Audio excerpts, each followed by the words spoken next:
Chewbacca Chainsaw of the Week award.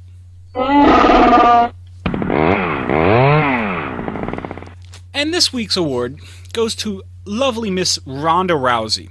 And now, if you don't know who she is a UFC women's fighter. She is currently the title holder for the bantamweight for the UFC, and she is 9-0. And now, she just last Saturday defended her title against a Miss... Yeah, I don't have her name on there. So, yeah, I get... Doesn't matter. She lost, so sucks for you. You don't even get your name mentioned here. But she wins with this spectacular throw. I mean, literally, starts off the fight. They start punching a little bit at each other. Ronda Rousey grabs her, throws her down to the ground, on top of her, pummels her, 16 seconds into the fight. 16 seconds, and it's done. So Miss Rhonda Rousey, that is why she gets the Chewbacca Chainsaw Week of the Award of the Week. Was that the one too where she screwed up the other fighter so much that the other fighter got up for a little bit and tried to fight the ref for a bit, not knowing what was going on? That is how much of a knock. That is like a Chewbacca-esque knockout. I can imagine if Chewbacca was in the UFC ring fighting people, they would be doing that all the time. Even though I think his record for a fight is like 0.234 tenths of a second, because I mean, it's Chewbacca. Once he looked at a guy and he just fainted, and they called that a knockout. So, but yeah, I mean, I don't know if you know. Usually, no, honestly, that guy that got the look that got knocked out was a smart person. He would get the Chewbacca Chainsaw of the Week award for being so intelligent in the ring. Because that's the best way to avoid a fight with Chewbacca, because you're not going to win. And if you actually fight with him, it's going to go really bad. Yeah. You're not going to have it all. Bad. And now the UFC women's division isn't that big. I mean, it's nowhere near what the men's division is. But still, Ronda Rousey she's 9-0 right now in her career. She has been just running through all these opponents just like they're nothing. And not to mention, she has one of the best smiles you'll ever see on anybody. I mean, she's got $1 million smile, and then she's got like $1 million right hook. So I think that combination is a pretty good one. And now a lot of people have been hearing, and I don't really like this comparison, they've been comparing her to Royce Gracie, because in the beginning of the UFC fighting, it was pretty much just like, okay, fight however you want.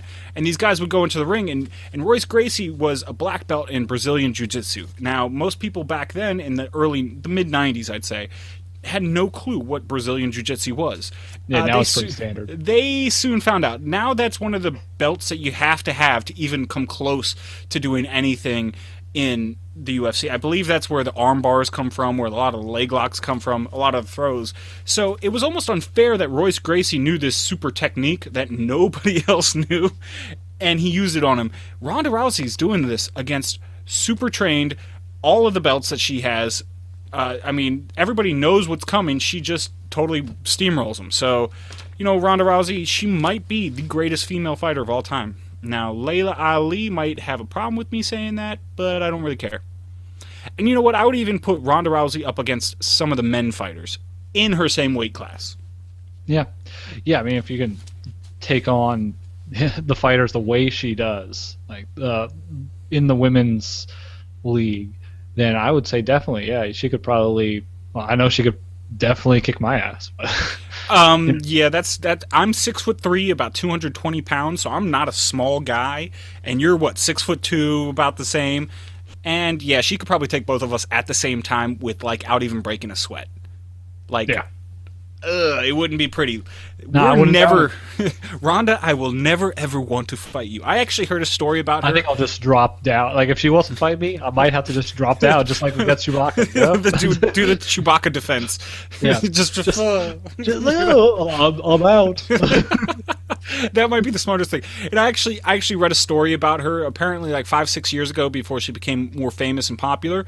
Now she's actually a Olympic bronze medalist for jiu-jitsu. So, I mean, no slouch there. Yeah. But there was a story that came out that said she was at a movie theater, and apparently some guys behind her kept kicking her seats or something like that. So she stood up and asked them, or she asked them nicely to stop. They kept doing it. They got even worse when she asked them to stop. So she threw something at them or something. And then after the movie was over, these two guys actually cornered her and were trying to, just intimidate her. And she wound up breaking one of their arms and breaking another one's nose. So, yeah, Rhonda, I'm never going to mess with you. That goes out to anyone else that wants to just pick on anyone. You never know. It's true, and especially if you're going to pick on a woman who you would think is a lot weaker, and you're just doing it because you think this person's weaker. I think they got what they deserved. And it's just Yeah. my opinion. I'm not a very big advocate of violence. If you notice, we don't really talk about the UFC or boxing, but I just think what Rhonda's doing is just it's pretty cool. So, Rhonda, you get our Chewbacca Chainsaw of the Week award.